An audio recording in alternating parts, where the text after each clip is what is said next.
Yukarıda işimizin devamı hürmetli vatandaş bugün çizsek 2019 yıl 8. ayının 5. günü haftığı düşenme. Devam ettik yani.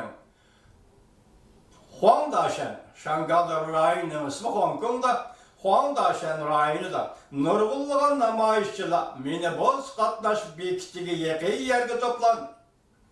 Bu yerde lazır nur ve küçük nur koyup verip tertip saklaydıgan sakçılarının yatağı var idi.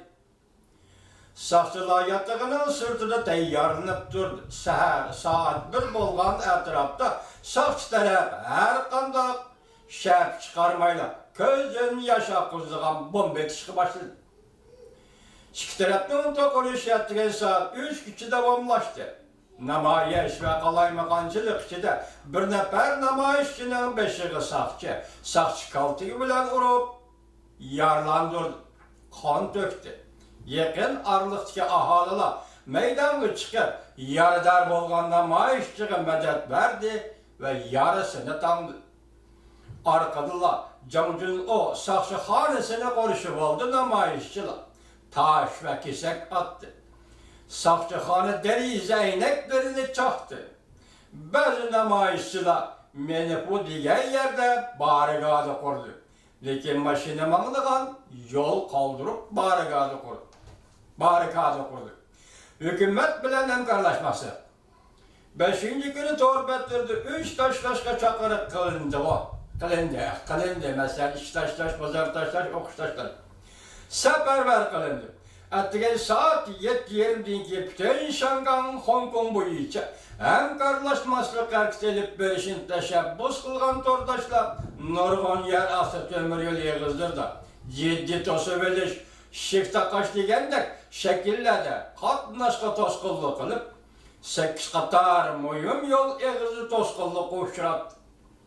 Bazı yol yığızları paylaş boldu.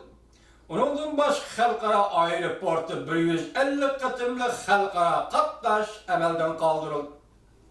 O şaşı namayışçılar Liulong poyuz yolu yığızıda ve Gangdal tarafı mağdığa yollara barikadı kurdu. Yollar toz kullu koşturdu. Yer aslı yolları Huangdaşen rayını, Huangdaşen rayını, Şiyang yolu. Bir mezgil edilip kaldı. Katnaş tosqulluq koşur. Memuriyet başlığı Lin Jingyue muhbirlarını kütüp öleş yığın açtı. Lekin onun sözü de yine mana yok idi. Lin Jingyue ve başka mahkem başlıkları matbuat bilen görüştü. Lin Jingyue mundaq dedi. Bugünkü namayış ve bir katar hareketler çekeden aşkan hareketlerdir. Şangay, Hong Kong bu şehrini intayin hatarlık bir mühit gelip gördü. Bazı çekeden aşkanlı yıkılan arkalık Şangay'la Hong Kong'u asli kültürümüz değişti. Vakanın karakteri özgürüp gitti. Mundaq yaxşı bilen yaman billi gumran boladigan. Kaş bilen taşını billi zah bilen duradigan kılıklar Şangay'da hazır qaytmaz yolga kirib kaldı. O mundaq dedi. Halkning hükümetten narazı bolganligini bilaman. Bu hergizma zo'ravonlikqa yo'l qo'yish deganlik emas. Undaq bo'lmaydigan masalani texmo murakkablashtirish uchun va Şangay yani Hong Kong memuriyet başlığı Lin Jingyue'nin Purağı şehir ahalisiga so'zlagan so'zi, muhbirlarga so'zlagan so'zi. Moşunun qaraganda bu şehir başlığı ayol 2. qatim omma bilan ko'rishdi yoki puralarga nutq so'zladi, muhbirlarga fikr bayon qildi deyishga bo'ldi. 2. qatim dal mushkunda o'tirib chiqib qolgani qaraganda oxirida nima maqsad bor Alloh biladi. O mundaq tekrar vakalarının ciddi terakkiyatı asasen bugünden başlayıp sakçı taraf her günü muhbirları kütübeleş yığını ötküzdü.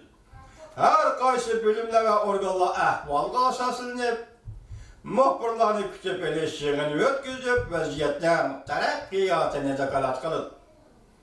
Memuriyet başlığı Lin Jingyue'nin hizmetinden istifa vermeydiğanlığı gösterdi. Yani Lincin göğe ben hizmetimden istifa vermeymen diye. Demek sizler, bu şu noktada vatandaş, endi Şangan kuralları namayişçiler bilen, Şangan memuriyet hükümeti oturuş diyetten kaç derece götürülüşünü, Lincin yönün ben istifa vermeymen diye sözden görüp alsanlar bu. Şangan Üniversitesi'den penisiye çıkan siyaset sosyolog, Cihiyos'un sosyologun men ve Amerika avazgınında көрсет. Lincin yeğenin muhbirler yeğeni de söylediğin sözlerde yeni mana yok. Ve yeni yol koyuşmuyor. Namayişçileri takabül durduğuna sakçılarını kollaydıqanlığını bildirdi.